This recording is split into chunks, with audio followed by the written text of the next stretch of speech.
Boa noite, meus irmãos, a paz do Senhor Jesus Cristo. Estamos aqui começando mais um momento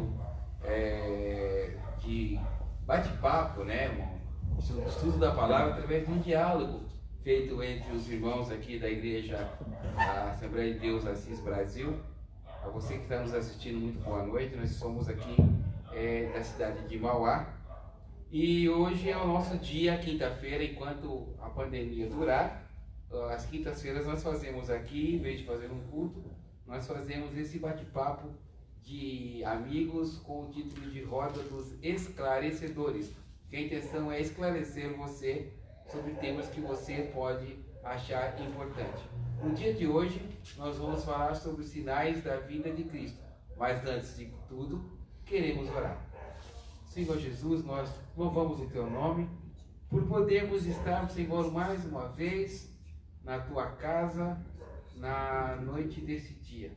Obrigado por todos os irmãos que estão, Senhor, se chegando até a nós nesse instante, por aqueles que vão, Senhor, no decorrer dos tempos, assistir também, e pedimos que o Senhor possa, nesse momento que estamos aqui, nos ajudar a compreender a Tua palavra e ensinar para cada um de nós. Louvamos o Teu nome e pedimos a bênção para cada um de nós, em nome de Jesus. Amém. Conosco nesta noite o pastor titular dessa igreja, o pastor Edson Bonfim, o nosso irmão Carlos, né, conhecido como Carlinhos, e nosso irmão Valmir hoje, que é um dos nossos debatedores, hoje não pôde estar presente. Senhores, com a palavra para as considerações iniciais. Paz do Senhor, irmãos, paz do Senhor aqui aos meus companheiros. Amém. Sem eles também fica um pouco difícil de fazer isso. Temos orado muito para que Jesus nos dê estratégias e creio que essa é uma delas, de muitas que ainda virão. Amém? Como o irmão Daniel disse, nós já estamos aqui numa roda, um bate-papo. Mas, irmãos, tudo sobre a Bíblia. Estamos aqui para adorar Ele também através desse estudo da palavra. Eu queria deixar para os irmãos aqui, como foi franqueada a oportunidade, eu queria abrir sobre, como o Daniel falou, os sinais. Pastor, usa o microfone, que tem gente já falando no WhatsApp aqui que Não está ouvindo. Mil perdões. Irmãos, Mateus 24. Mateus 24, eu queria começar aqui com essa leitura. E logo após passar para o nosso irmão Carlinhos, que vai estar também dando as suas considerações iniciais aqui, sua palavra inicial. Mateus 24, Jesus, quando saía do templo, ele começou a ensinar e falar sobre a sua segunda vinda. E logo depois, Mateus capítulo 24, versículo 29, a seguir diz assim: e logo depois da aflição daqueles dias, o sol escurecerá, a lua não dará sua luz, as estrelas cairão do céu e as potências do céu serão abaladas. Então aparecerá no céu o sinal do Filho do Homem, todas as tribos da terra se lamentarão e verão o Filho do Homem vindo sobre as nuvens do céu com poder e grande glória. Ele deixou essa passagem para nós. Mas antes dela, os irmãos vão ver um pouquinho antes, nos versículos acima, ele falando sobre tudo o que vai acontecer antes desse dia glorioso, esse dia em que a igreja será raptada, será tirada da terra. Afinal de contas, irmãos, a pergunta hoje é: o que está acontecendo no mundo? Não só no Brasil, mas no mundo. Essas catástrofes é sinal da vinda de Jesus? Ou é apenas meros acontecimentos?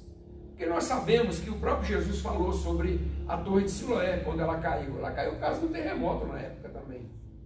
A região onde Jesus estava também, até hoje tem terremotos. Terremoto sempre existiu, vulcão, a terra já foi criada com eles. Sempre teve. Se uma coisa que sempre teve, maremotos, vulcão, as placas tectônicas da Terra, elas se movimentando e criando maremotos. Nós já tivemos tufão. Se sempre teve, como podemos dizer que o que está acontecendo é sinais dos tempos? É sinal que a vinda de Jesus está próxima. Como podemos ter certeza disso? Baseado em quê, irmãos? E aí, João Carlos? É esse tema que nós vamos debater agora. João Carlos, suas considerações iniciais. Boa noite ao pessoal que está nos assistindo, boa noite aqui ao pastor, ao Daniel. Desde já agradeço a oportunidade. Lembrando também ao pessoal, se quiser fazer pergunta enquanto a gente vai debatendo, por favor, manda no Facebook, no WhatsApp, que o Daniel está ali. Interessante esse versículo que o pastor leu. E é uma das coisas que a gente vai debater aqui. Realmente, às vezes as pessoas se enganam, né?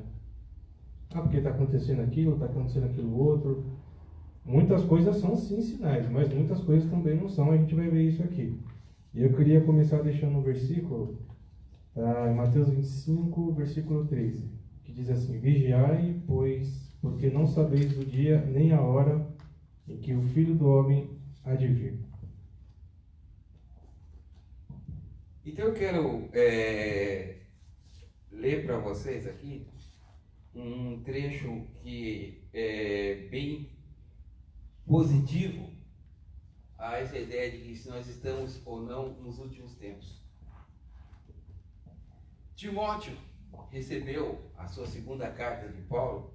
Timóteo 3 diz o seguinte, 2 Timóteo 3: Sabe, porém, isso, que nos últimos dias sobrevirão tempos trabalhosos. Olha a descrição que Paulo faz em seguida.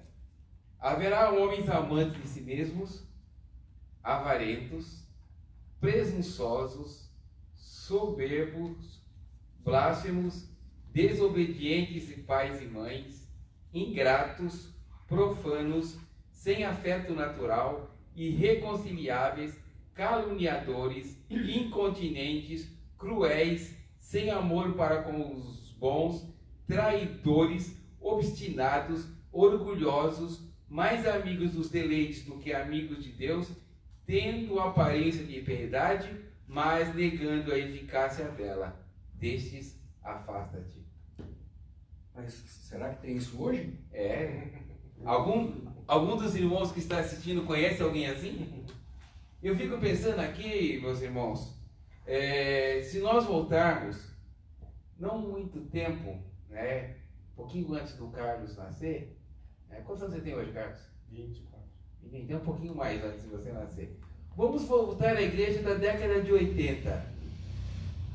Se a igreja dos anos 80 visse o mundo de hoje atual, como é que eles estariam vendo esse mundo? Além de estar escandalizado, a igreja ia entrar em ação para ser arrebatada, porque não ia suportar. Carlos, você não acha que essa igreja ia achar aqueles que acreditam que vão viver, estava aqui no bate-papo, nos bastidores antes de começar, sobre se a tribulação, a igreja passa ou não. Essa igreja dos anos 80 não ia achar que o arrebatamento ia ser no meio da tribulação, porque já estávamos vivendo a tribulação? Sim, bem próximo, bem próximo. Então daí você percebe o quê? Que a Bíblia, só que Paulo fala que isso daqui é nos últimos tempos. Então estamos vivendo nos últimos tempos? Quais os critérios que Jesus usou? Vocês leram Mateus diz lá uma quantidade de coisas que podem e que vão estar acontecendo. O pastor acho que tem aí uma listinha do que estaria para acontecer. Eu tive o cuidado hoje de não ficar só na cabeça, porque eu confesso para os irmãos que quando vai chegando na idade não é só o cabelo ficar branco, né? Algumas coisas vão branqueando dele também, para a gente não esquecer e eu não fazer os meus dois irmãos aqui passar vergonha. Eu fui baixando algumas coisas.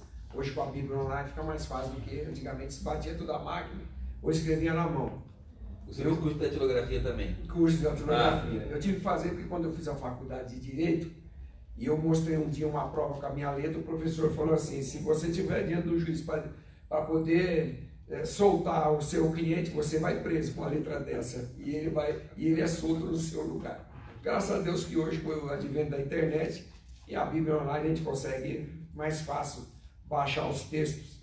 Mas interessante aqui o que o Daniel está falando, porque Mateus 24, 29, 31, ele diz assim: vigiai, pois, porque não sabeis a hora que há de vir o nosso Senhor.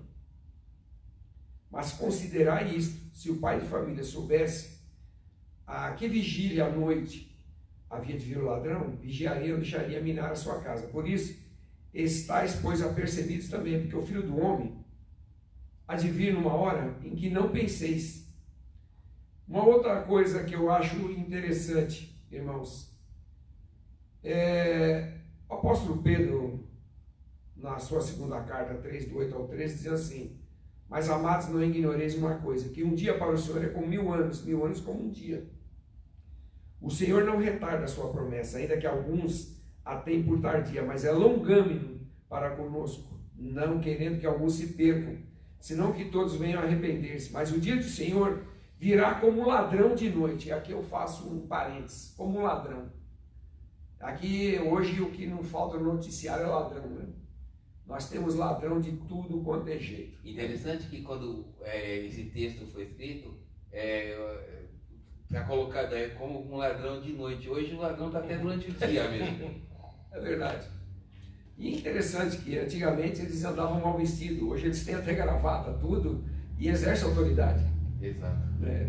Estamos bem, né, irmão? É os últimos dias, não é? E eu queria pôr um parênteses aqui, irmãos. O ladrão, quando ele entra na sua casa, ele procura vir na hora que você não espera. Ele entra na tua casa, faz um reboliço, deixa tudo virado, mas só leva o que é mais útil e valioso para ele. O ladrão não vai entrar na minha casa para roubar papel higiênico. Não vai entrar lá dentro, irmãos, para pegar papel rabiscado. Ele vai procurar até achar. Quando Jesus aqui falou isso, quando Pedro deixou isso para nós, e lá em Apocalipse também fala sobre alguma coisa sobre isso, o que ele está falando? Ele vem como ladrão. Não que ele é ladrão, mas a atitude. Isso. Atitude de forma inesperada. Fora inesperada. Vem na hora que as pessoas não aguardam, vai deixar esse mundo num reboliço total e vai levar o que tem mais precioso que o ouro e a prata, que é eu e você que está nos vindo, se for fiel até o fim a ele. É isso que diz. E aí ele continua: no qual os céus passarão com grande estrondo. Eu não vou dar o nome aqui da denominação da igreja, mas nós temos uma igreja que ela diz que é nada disso, que a terra nunca vai ser destruída, nunca. Pois aqui diz que é por um grande estrondo. Você sabe o que quer dizer isso? É como se jogasse uma bomba atômica nela e desaparecesse. Porque lá em Apocalipse diz que, João disse que chegou uma hora e olhou, não existia lugar para a terra. Sabe por que não existe lugar? Porque ela não existia mais. Um grande estrondo e os elementos ardentes se desfarão, e a terra e as obras que nela há se queimarão. Havendo, pois, de perecer todas essas coisas, que pessoas vos convém serem em santo trato e piedade, aguardando e apressando-vos para a vinda do dia de Deus, em que os céus em fogo se desfarão e os elementos ardentes fundirão. Mas nós, segundo a sua promessa, aguardamos um novo céu e nova terra, em que habita a justiça. Aguardamos o quê? Aguardamos novos céus e nova na terra, em que habita a justiça. Então o pessoal dessa seita que diz que vai herdar a terra, se quiser ficar com a minha casa, pode ficar à vontade. Não, eu aceito. E eu vou para outra. Não, eu aceito. Perfeito. Aí eu digo para os irmãos, afinal de contas, o que nós estamos lendo e debatendo, o que os irmãos acham? É o princípio do fim? O que você acha, Carlos? Olha, é o princípio de uma nova vida para nós, né? E voltando aqui um pouco do que o Daniel estava falando, e eu enumerei aqui alguns sinais que a gente pode perceber aqui. E todos eles com uma referência bíblica. Então vamos lá, eu achei uma referência sobre guerra, Mateus 24:7. Ele diz lá que algumas nações entram em desacordo, né? E a gente tem hoje em dia retrato de muito conflito armado, né? Tanta guerra por aí. E rumores, né? Rumores. Rumores. A gente se ameaçando. Rumores é a gente se ameaçando. É. Mas não estão em guerra, mas estão ameaçando um ou outro. Isso. Se você mexer aqui, eu faço aqui, e assim vai. Falsos profetas, isso aí, descarado, né? A gente quase não vê. Muitos se anunciando como Jesus, e se encontra em Mateus 24, 5. Esse aqui também é muito triste, mas a gente pode perceber abandono da fé. Muitos fiéis se esfriando e deixando de lado, né? Em 1 Timóteo 4:1 vai falar um pouquinho disso. Desastres naturais e fome. A gente teve algum tempo atrás aqui, foi esses dias, né? Como fala? O furacão lá, tufão que passou lá no sul. A água invadindo a orla lá em Santos e vários outros, né? Não só aqui, mas também no mundo inteiro, sem contar a fome, né? Sim. A fome abrangendo o mundo inteiro. Tem mais uns aqui. Má conduta do ser humano. Em Mateus 24:12, 2 Timóteo 3:2-3 vai falar um pouco disso. O comportamento do ser humano piora a cada dia, né? Aquilo que o Daniel falou. Degradação, né? Isso. Aquilo que o pastor falou também. Esse aqui também, bem interessante. A gente estava falando de ladrão. Esforço pela paz e segurança. Lá em 1 Tessalonicenses 5:3. Hoje em dia a gente percebe muitos países querendo fazer aliança para forjar uma falsa paz, né? Lá não, tá tudo certo, a gente está se unindo aqui. E mais um aqui que eu enumerei, morte de cristãos. Isso também é muito triste, né? Alguns lugares, a gente que graças a Deus tem a liberdade de poder louvar, de poder ir na igreja. É claro que nesse momento Mas de pandemia... muitos países perseguem e matam. Isso, exatamente. Claro que nesse momento de pandemia a gente está um pouco afastado, mas de uma certa forma estamos voltando à nossa rotina normal, né? Mas nesses países é pior. Se eles encontram, eles matam. E mais uma aqui por último, para finalizar essa parte dos sinais, propagação do Evangelho. Em Mateus 24:14 diz que o fim estará próximo quando todo mundo já tiver conhecido a palavra de Jesus. Quando o Evangelho já tiver chegado a todo mundo.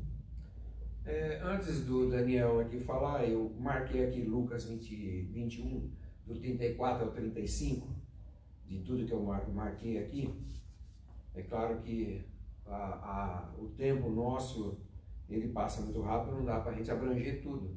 Então nós estamos aqui sintetizando, né? Isso. Lucas 21, 34 ao 35 diz assim: olhar por nós.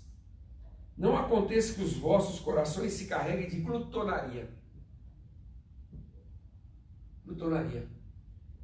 de embriaguez e dos cuidados da vida, e venha sobre vós de improviso aquele dia, porque virá como um laço sobre todos que habitam na face de toda a terra. Vigiai, pois, em todo tempo, orando para que sejais ávidos, por dignos de evitar todas essas coisas que hão de acontecer e de estar em pé diante do Filho do Homem. Ô, pastor, já que o senhor mencionou aí uma situação, né, de glutonaria e embriaguez, é interessante como a igreja, de um modo geral, a igreja evangélica, né, ela combate a embriaguez, mas não combate a glutonaria. Tem gente que... Eu estou falando como gordinho aqui, mas eu tenho meu limite. Eu como a um ponto que tá bom. Mas tem gente que come e está passando mal. Eu conheço obreiros que são diabéticos e se entopem de caldo de cana.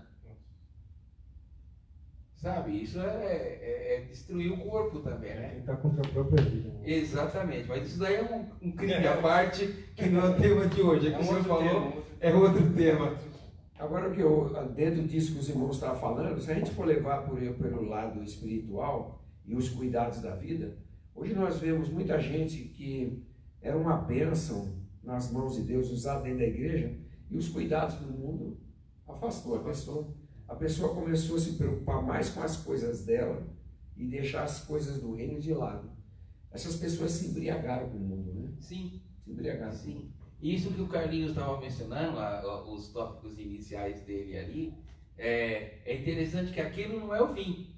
Esse trecho que o Carlinhos falou é o princípio. É o princípio do fim.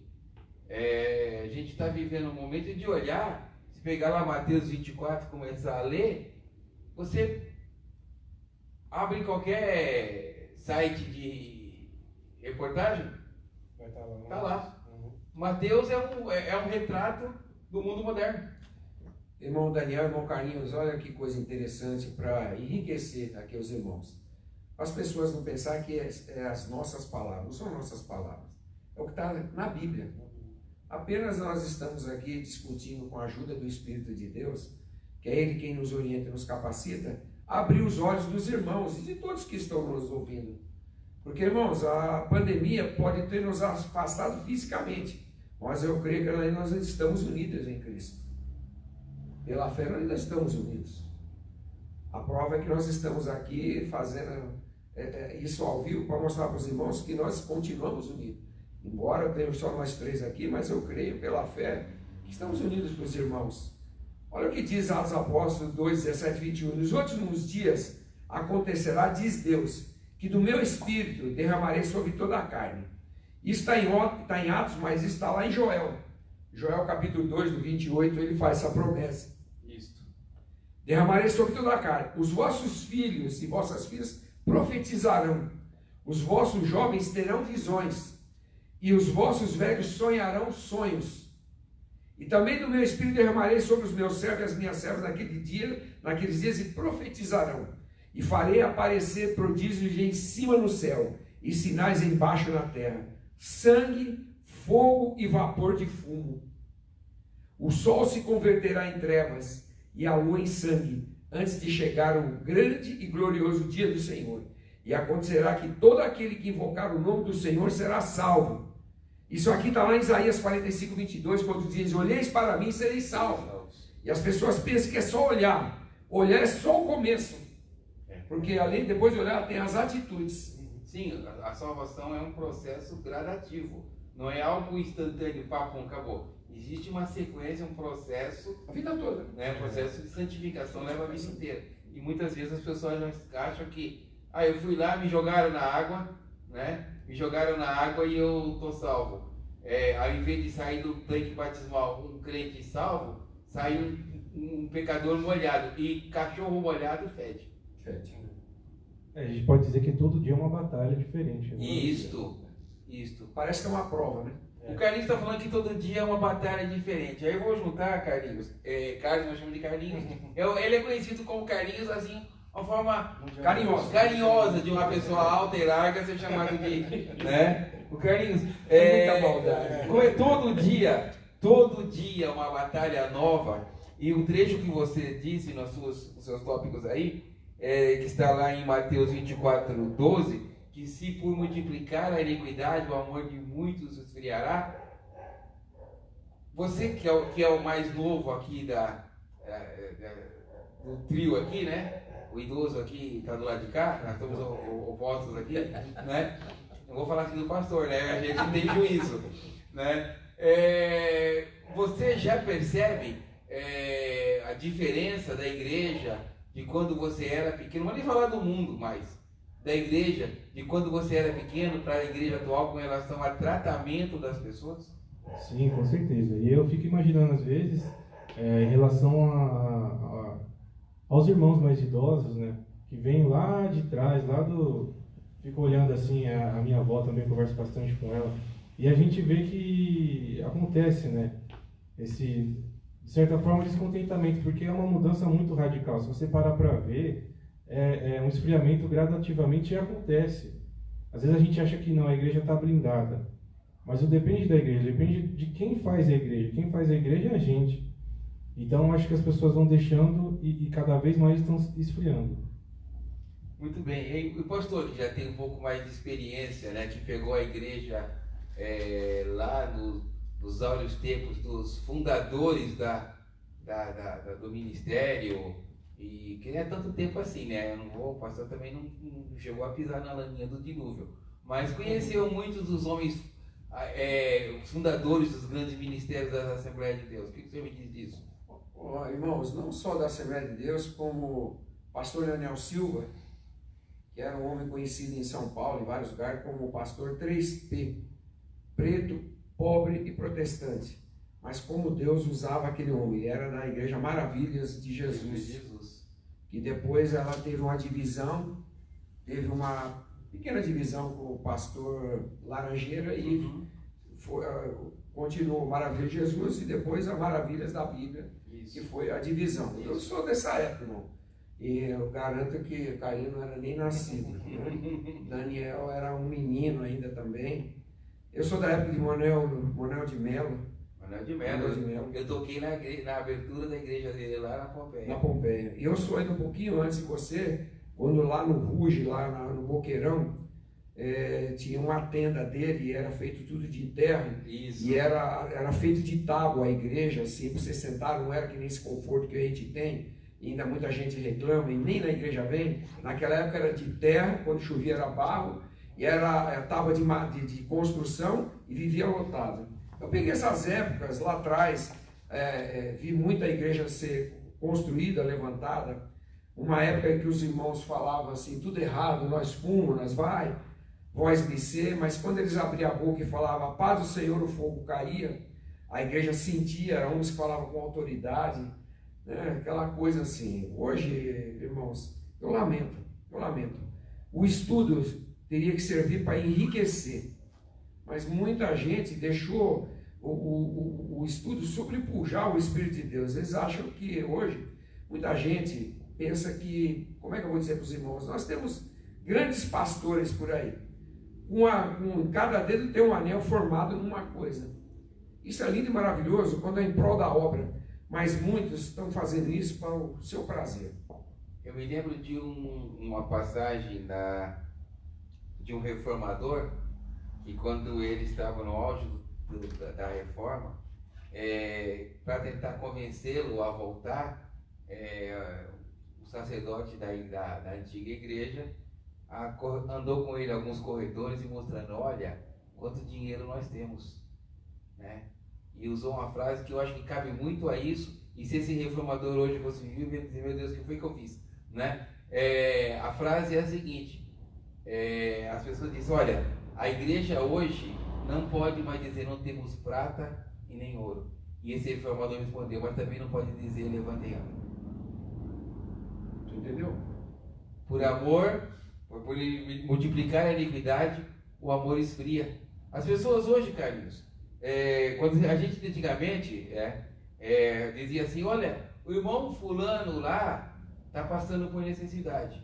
A igreja se levantava, amiguinho, e baixava lá. Os irmãos se reuniam para orar e não cessava. Não precisava chamar ninguém para fazer jejum. As pessoas se prontificavam a fazer. Faziam todo o esforço de preparar a cesta. Hoje a igreja fica, assistência social de muitas igrejas, pedindo, irmãos, traz aí, porque tem gente precisando. Por quê? Esfriou.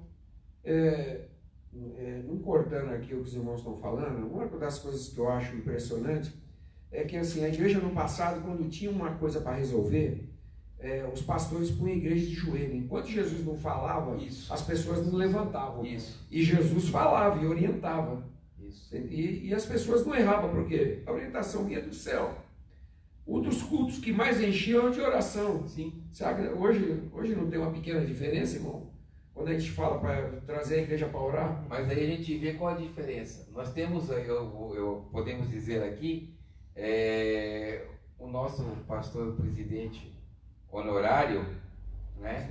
Pastor José Ramos, que eu me lembro, eu pequenininho, ele me dando algumas broncas, né? Também com as broncas do pastor José Ramos, graças a Deus, botou no lugar, né? Porque eu e o pastor José Ramos tinha uma amizade muito grande com o pastor Alfredo Henriquidal, que é onde eu era, né? E o pastor José Ramos está aí, né? Com seus 90 e qualquer coisa, o homem levanta e fala, não pode ser para a igreja sente de uma maneira excepcional, porque ele tem uma história de oração e dedicação à palavra.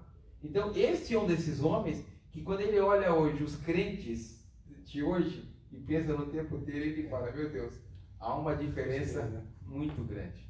Olha, irmãos, irmão Carlinhos, é claro que eu estou falando de coisas aqui, se eu e o Daniel for falar de coisas do passado, coisa que, felizmente ou infelizmente, o Carlinhos não passou por isso, mas se eu e o Daniel for falar aqui, quem está nos ouvindo vai chamar nós de museu, biblioteca, ele está falando só coisa do passado. É que a gente tem que comparar as coisas não com o que a gente ouve, com o que a gente viveu. Isso. O que a gente viveu. E eu só lamento, e eu não quero aqui também citar nomes de igreja nem de pastores, que aqui nós três sabemos, mas talvez um fato que o Carlos não sabe é que uma boa parte dessas igrejas hoje que pregam prosperidade, os seus pastores presidentes, sabe de onde saiu? Tudo da Assembleia de Deus. Tudo saiu tudo de lá. E a Assembleia de Deus, irmãos, nunca teve esse costume de ficar enriquecer, de ficar falando sobre prosperidade, trocando o lado espiritual pelo material, não. Agora eu quero dizer uma coisa nessa nossa conversa hoje, é que tudo isso que nós estamos falando se encaixa no que Jesus falou, os tipos de pessoa que ia ter nos finais dos tempos. Isso. Sobre isso. Isso. Olha, eu já comentei aqui na igreja e volto a repetir, uma cidade que eu vou de vez em quando lá, apareceu uma profeta que ela cobrava R$500 para profetizar. Sabe o que é mais duro nisso? Não é só que era uma profeta de mentira, é que tinha gente que pagava. Você entendeu? Por que hoje os artistas pedem esse absurdo para vir cantar na igreja? Porque tem quem paga. Porque lá atrás, eu e você sabem que muitas pessoas cantavam por prazer. A igreja dava uma oferta, eles não pediam nada. Hoje, irmãos, hoje se você trouxer alguém aqui, ele falou, vou cantar 3 hinos pelo valor. Se pedir um a mais, ele vai aumentar o preço. Então, eu quero dizer uma coisa para os irmãos. De tudo que nós estamos falando, e os irmãos que estão nos assistindo, irmãos, é o princípio do fim ou não é? Com certeza. E, irmão Carlinhos, agora tem uma pergunta aqui para você, que uma Marlene mandou. Né? Se prepara, Carlinhos. A pergunta é exatamente sobre isso, né? Os últimos tempos tal, e você percebe que a igreja, apesar disso, né? Apesar da igreja hoje que deveria estar influenciando o mundo, ela está sendo influenciada, mas a pergunta da irmã Marlene é nesse sentido, por que hoje, apesar do aumento de números de evangélicos, não vemos uma igreja tão relevante e influente na sociedade? Olha, eu posso dizer o seguinte, uma coisa que a gente ouve bem por aí, que é bem verdade. Não adianta a gente ter quantidade se não tiver qualidade, não é verdade? Então, com todos essas ramificações que foram saindo dos primórdios da igreja, e cada um foi abrindo a sua, colocando a sua placa, pregando o que bem acha, de interesse próprio, exaltando o próprio ego e não o nome de Deus. Muitas pessoas, infelizmente, a gente pode ter uma certeza do que foram enganadas. E isso acaba o quê? Transformando até o nome evangélico aí fora por motivo de chacota. Ah, evangélico, o pastor. E Carlinhos, dentro disso que você está falando, na minha época, a maioria dos pastores moravam no fundo da igreja. Isso. E malemar, poucos eram os que tinham uma casa fora da igreja. Hoje a grande maioria mora em mansões. Sim. E tem casas até fora do país, nos Estados Unidos. Esse é realmente o verdadeiro evangelho? Pois é, o texto lido de Timóteo dizer que tem a aparência de piedade, mas fogem dela. Porque pensa bem, pessoas morando em mansões, carros de 300, 400 mil, e o irmãozinho lá sem comida em casa. Exatamente. Desculpa se eu vou machucar alguém, mas eu não aceito o que eu vi esses dias. Uma pessoa de uma determinada igreja dizendo, se você não tem dinheiro, porque você não está trabalhando, pede empréstimo e traz dinheiro para a igreja. É o fim, né? É o fim, não é? Então, só para complementar o raciocínio, a gente pode ver na Bíblia o quê? A gente precisa se esvaziar para encher do Espírito Santo. Se a gente não se esvaziar, nós vamos ser um vaso cheio de nós mesmos e pregar isso aí. Não adianta ter um monte de anel na mão, eu sou estudioso, tudo, mas não falar do Espírito Santo de Deus, não ter a presença do Espírito Santo de Deus e jogar a palavra ao vento. Irmãos, o que a gente vê hoje em dia, como é que eu vou dizer para os irmãos assim, é só rótulo de evangelho, mas e o conteúdo? Eu não estou aqui criticando quem é rico ou quem se aprimora em estudo. Não, irmão. O próprio Pedro, na sua segunda carta, ele diz para crescer na graça e no conhecimento. Mas tudo isso em prol do reino. Eu estou aqui criticando que hoje a grande maioria que faz isso, faz em prol de si mesmo. Os mercadores da palavra. Os mercadores. Você fechou bem isso, os mercadores da palavra. Pastor, essa questão, eu já fiz uma pergunta para ele da Marlene, né? O senhor não vê hoje que a igreja, ao invés de ela combater os erros da sociedade, ela se associou por ser mais cômodo? Daniel, boa pergunta, porque aqui às vezes a gente conversa com os irmãos e, como qualquer dirigente, eu gostaria de ver isso aqui cheio e não tem espaço. Tanto é que aqui no fundo é uma parede falsa, é uma parede mais fácil de derrubar para ampliar. Só que aí é que está, como o mesmo Carlinho falou, né? O que nós queremos que venha para a igreja? Gente ou problema? Esse é um dos grandes problemas.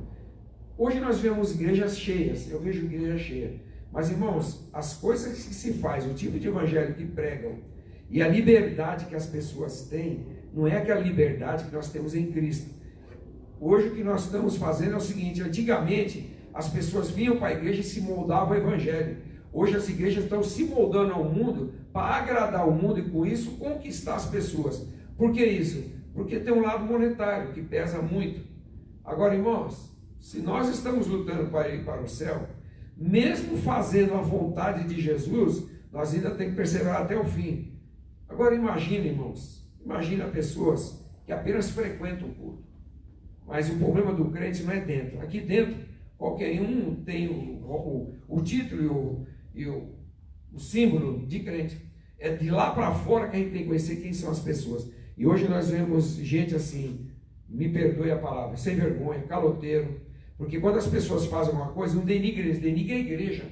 Sabe? Gente assim, usando de modos escusos para subir na vida, usando o evangelho para fazer barganha. Aqui no Mateus 24:11, agora eu falo com o pastor e depois eu deixo o Carlinhos comentar, está fazendo debate, você tem 1 minuto, depois você tem a réplica, depois da réplica, né? Aqui em Mateus 24:11, que diz que surgirão falsos profetas e enganarão a muitos, tem aqui o comentário do Gabriel Antonietti, que diz assim: pura realidade. Sinto às vezes falta do evangelho, né? Essa canção de falsos profetas, né? Sinto às vezes falta do evangelho puro e simples, mas ao invés disso, na maioria das vezes, esses mercadores só pregam a teologia da prosperidade. Ou seja, pelo menos para ele, pregador da teologia, está sendo próspero, né? Agora, e para o cristão? Quer dizer, cristão? Não, para o seguidor, né? Porque cristão segue a Cristo, né? Pessoas que vão atrás de teologias falhas. O que acontece? Essas pessoas, esses falsos profetas, ao meu ver, eles estão trabalhando assim. O que o meu cliente quer ouvir? Ele trabalha não é para Deus. O cliente dele é o cara que leva a rendimento. O que o senhor diz sobre isso? Deixa eu falar uma coisa para os irmãos. Vocês sabem por que Santos Dumont se matou ali em Santos? Por que ele se suicidou? Qual foi a causa? Ele se sentiu deprimido por ter criado o avião que está sendo usado como guerra. A princípio, o avião foi feito para encurtar a distância. Isso. E ele começou a ouvir que estava encurtando vidas. Isso. A mesma coisa é em Ford. Quando ele começou a fazer carro, era para trazer bem-estar para as pessoas. E depois, com o tempo, o que ele foi desenvolvendo se transformaram os motores, usando o motor para a guerra para matar as pessoas. Você entendeu? Quem vem depois está totalmente deturpando, saindo totalmente fora do foco. Fora do foco. Fora do objetivo. O que se prega por aí com a prosperidade é o que eu sempre ouço alguém dizer para mim, que todos os caminhos levam a Deus. Não é nada. Dizem que Deus escreve por caminhos tortos. Errado. A Bíblia diz que aonde ele anda vai um fogo diante dele, aplanando o caminho. Aplanando e linha reta. Linha reta. Então, irmãos, o que eu acho interessante nos dias de hoje é que, assim, na minha época não tinha uma televisão fazendo um trabalho maciço como faz hoje. O programa era de rádio. E mesmo na rádio, o dirigente, quem estava lá na frente, tinha que tomar cuidado com o que falava, que senão ele era crucificado aqui fora. Hoje, ser evangélico virou moda. Você entendeu? Esse é que é o problema. Virou moda. Então, o que acontece? O que importa para mim é meu bem-estar. O evangelho é diferente. O evangelho não é o meu bem-estar, é o bem-estar do outro. Isso. Porque por isso que nós temos que pensar no próximo, é o bem-estar do outro. Hoje aquele evangelho assim, se eu estou bem, problema seu, você que se vire. É o antropocentrismo. O antropocentrismo. Isso. E se está pregando por aí o seguinte, eu vi outro dia uma pregação, a pessoa falou assim, se você não está conseguindo alcançar aí na tua igreja o que você quer, vem para mim que aqui tem. E aí, Carlinhos? Teologia da prosperidade é sinal dos últimos dias? Com certeza. E aí remete àquilo que a gente estava falando. Enche a igreja de a quantidade não é qualidade. Lembrando agora aqui, por mais que eu seja um pouco mais jovem, né, que os irmãos, só um pouquinho. Um pouquinho só? Mas já viu muita coisa. E eu já presenciei, graças a Deus por isso, época antiga que crente de verdade, não tinha remédio.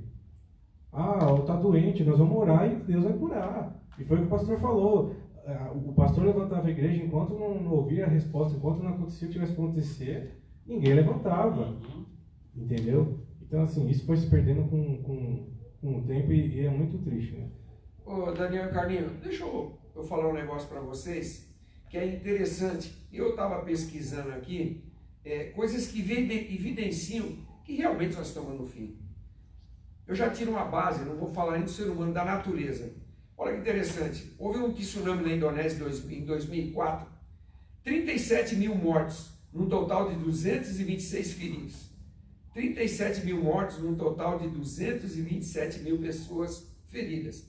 Teve um furacão em 2005, o Katrina, ele matou 1.800 pessoas. Teve um terremoto no Paquistão em 2005, matou 75 mil pessoas. Teve um ciclone em Mianmar em 2008, teve 80 mil mortos. Teve um terremoto no Chile em 2010, teve 800 mortos e 800 mil desabrigados. Teve um terremoto no Haiti em 2010 com 200 mil mortos. Desabamento no Rio de Janeiro em 2011, teve 900 mortos e 30 mil desabrigados. Tsunami no Japão em 2011, teve 15 mil mortos, 17 mil desaparecidos e 18 mil casas destruídas. Tufão nas Filipinas em 2013, 10 mil mortos. Terremoto na Itália em 2016, 300 mortos e 7.500 desabrigados. Furacão Harvey nos Estados Unidos em 2017, 44 mil mortos e 1 milhão de pessoas que simplesmente perderam tudo. Furacão Irma em 2017 nos Estados Unidos, teve 1,5 milhão de casas e comércios simplesmente sem energia, sem nada, e mais de 140 pessoas mortas. Terremoto no México em 85 e 2017 teve mais de 10 mil mortos. Na Rússia em 2010, uma onda de calor matou várias pessoas.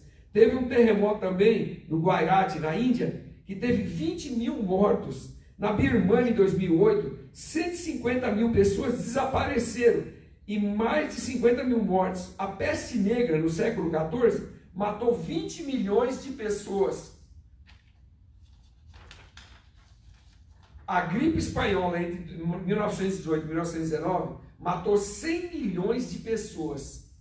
A Covid, até a semana passada, ela já estava em mais de 11 milhões de pessoas e mais de 700 mil mortes.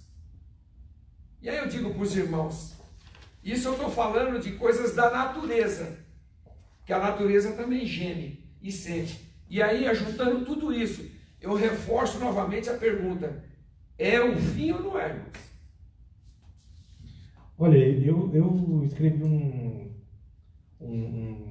procurei aqui, fiz uma analogia, né? Em Mateus 24:8, ele diz o seguinte: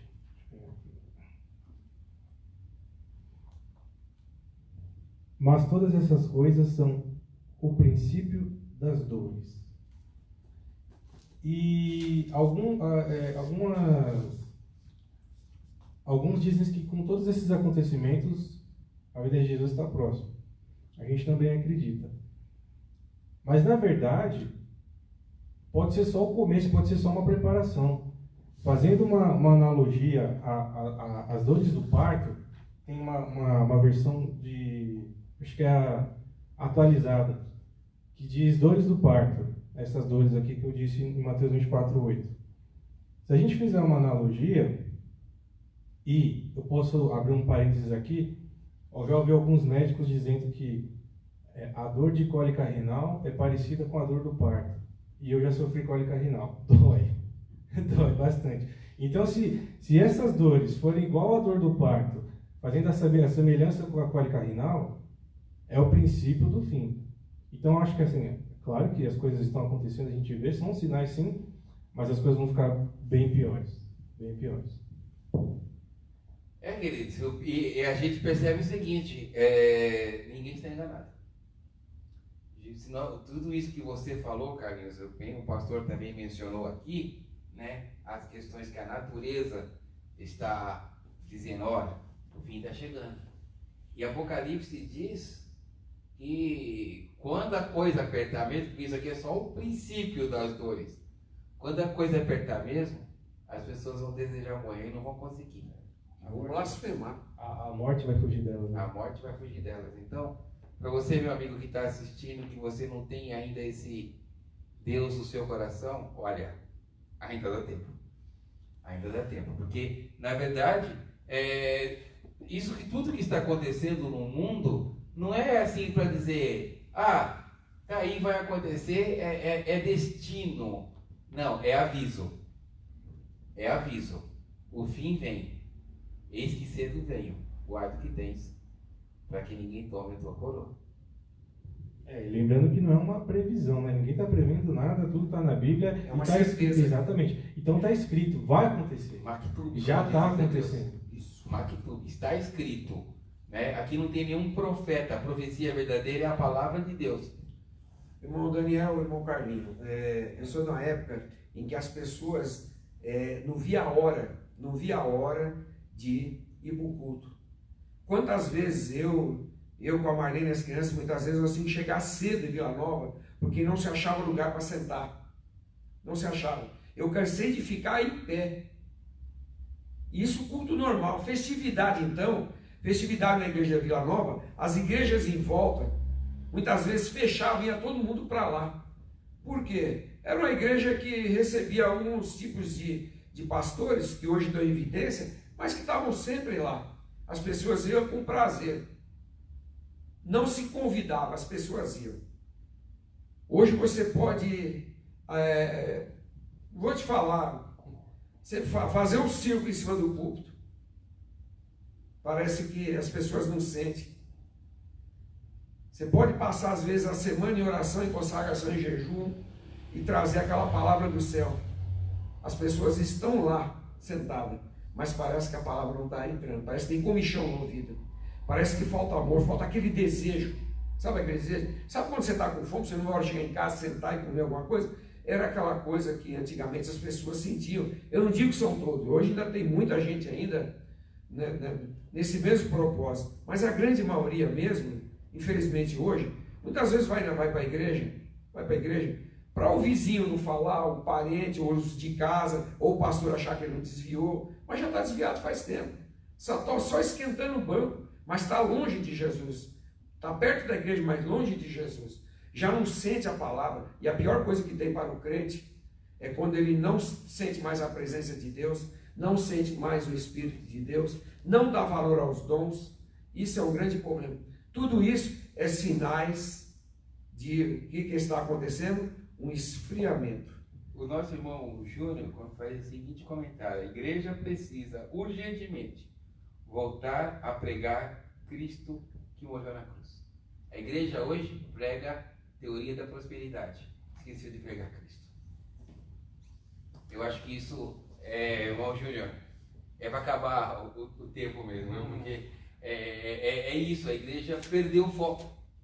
Perdeu o foco. Muita igreja por aí é uma reunião de clube de amigos, um bate-papo legal, informal, mas a grandeza do Evangelho, que é o Cristo morto na cruz, foi deixado por muitos. E para muitos, até crentes que já não crê mais na vida de Jesus, a primeira menção de Jesus está lá em Gênesis 3,15. De lá para cá, até Apocalipse, só se fala dele. Ele é o centro de todas as coisas. E tudo que está escrito sobre ele Já aconteceu, está acontecendo e vai acontecer. Passarão os céus e a terra, mas a palavra de Deus não passa. Não passa. E o que eu falo para os irmãos? Irmãos, pregue a palavra fora do tempo, dentro do tempo, faça a sua parte. Quem quiser ouvir, ouça. Não é as sete coisas que estão escritas nas 7 cartas no final. Quem tem ouvido, ouça. Isso quer dizer que a grande maioria só tem orelha. É diferente de ouvir. É diferente de ouvir. Estamos aqui para dar ouvido à voz do Senhor. Porque quem garante para você que nós três aqui vamos chegar em casa? Jesus pode nos tomar aí no meio do caminho e ficar o carro.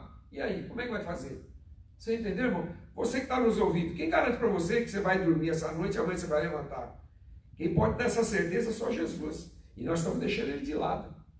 Ele é a essência, ele é a fonte. O senhor falou aí, pastor, de um pastor Leonel Silva, que ele ficava lá na Rua do Carmo. Atrás do bombeiro. Atrás do bombeiro, lá na Praça da Sé. Foi muito lá. Ele tinha uma frase que eu achava muito legal. Aliás, o programa dele era de madrugada. Isso. Quando faltava Voz de Israel. Faltava poucos minutos para 6 horas, ele começava a orar. E orava por todas as profissões que ele conseguia anotar. Ele tinha uma relação boa, aquele pastor. E ele dizia, uma vez eu ouvi ele falando uma frase seguinte: eu não sei se eu vou voltar amanhã. Se eu acordar, é porque Deus está comigo. Se eu não acordar, é porque eu estou com ele.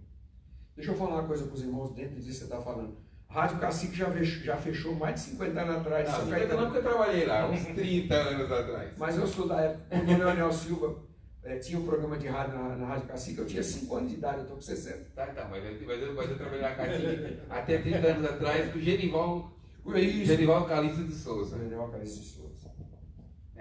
Bom, irmãos, infelizmente o nosso tempo não permite que a gente continue esse bate-papo agradável. Espero que você que está em casa, que está nos assistindo, esteja aproveitando bem. Quero deixar um abraço a cada um de vocês. E vamos lá às últimas considerações, começando pelo Carlinhos. Mais uma vez agradecer a vocês e ao pessoal que está assistindo. E a pessoa que está assistindo, se a gente perceber, não é como fala, por acaso, né? Porque a gente está aqui pela graça de Deus e pelo Espírito Santo de Deus. Mas o tema que foi tratado a semana passada teve um link com esse, né? Então a veracidade da Bíblia está sendo comprovada mais agora, com todos esses temas que a gente prova do fim dos tempos, né? Que está acontecendo. Então a gente vai seguindo o link. E são essas minhas considerações. Por falar em tema, se você aí em casa tiver uma ideia, uma questão, um tema que queira que a gente debate por aqui, a gente estará debatendo assim, tá bom? O pastor, suas considerações. Você quer já falar o próximo tema já? O senhor pode falar? Não, o senhor está hoje no comando. Já fale qual vai ser o próximo. Como eu tenho juízo, ele mandou, né? A gente obedece, né? Porque, se bem que, Carlinhos, agora a gente fecha o vídeo aqui para o pastor não ouvir, né? Diz que tem pastores que apacentam e tem pastores que o pau sentam. Nossa, como eu tenho medo dele bater em mim, então eu já vou. Na semana que vem, irmãos, o nosso tema será o seguinte: não tenho certeza da salvação. Essa sensação me deixa horrível. O que fazer? Amém. Eu quero desde já aqui agradecer aos irmãos, dedicar o seu tempo, né? Todos aqui trabalham, têm os seus afazeres, mas por amor à obra e a Jesus, aqui nós estamos, né? Não estamos aqui para aparecer. Nós três aqui temos que diminuir cada vez mais que Jesus apareça na nossa vida. Nós trazemos temas aqui, o tempo não nos deixa aprofundarmos muito, né? Porque tem tanta coisa para falar sobre isso. Eu quero resumir minha fala aqui. A você que está nos unidos, se tiver alguém que ainda não aceitou a Jesus como seu Salvador, olha, aceite Ele hoje como seu Salvador, porque a vida dele é certa. A você, irmão ou irmã que está nos assistindo, não deixe o seu amor esfriar. Não deixe o seu amor. Desperte. É tempo de se despertar. O mundo está passando por um comodismo. Por causa que o homem chegou já num estágio tão grande de acomodação, a igreja também está sujeita a acontecer isso. Não vamos deixar isso acontecer. Não vamos se acomodar. É tempo de nós acordarmos, despertarmos. Fica sossegado.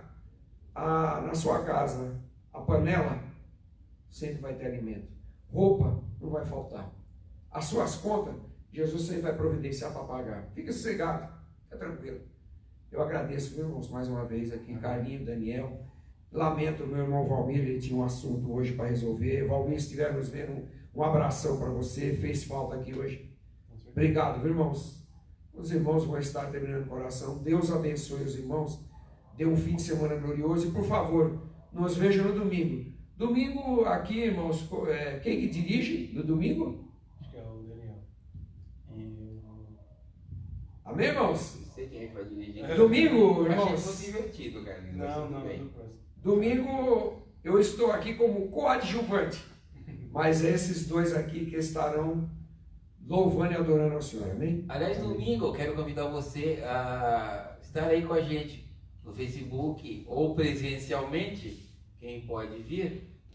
Nós estamos fazendo um culto com um número reduzido de pessoas aqui, né? Mas quiser dar uma chegadinha por aqui, a partir das 6 horas da tarde, a partir deste domingo, o nosso culto começa às 6 horas, tá bom? Esperamos cada um de vocês, tá? E que Deus possa estar abençoando cada um de vocês. O pastor disse, meus irmãos vão terminar com a oração. A bênção, a oração é dele. Pastor Edson. Senhor, nosso Deus, nosso Pai, nós te rendemos graça por esses instantes tão poucos, passaram tão rápidos, um assunto tão profundo, tão glorioso. Senhor, tudo, Pai, tudo, ó Pai, indica que o Senhor está às portas. É certo a sua vinda. Nos segura e nos sustenta, guarda a tua igreja. Leva cada um de nós em paz agora de volta à nossa casa, dando uma noite de bênção aos irmãos que estão nos assistindo. Seja uma noite gloriosa, preparando o fim de semana debaixo, Senhor, das tuas potentes mãos. Preparando o culto de domingo, Pai. Em nome de Jesus nós te damos graça.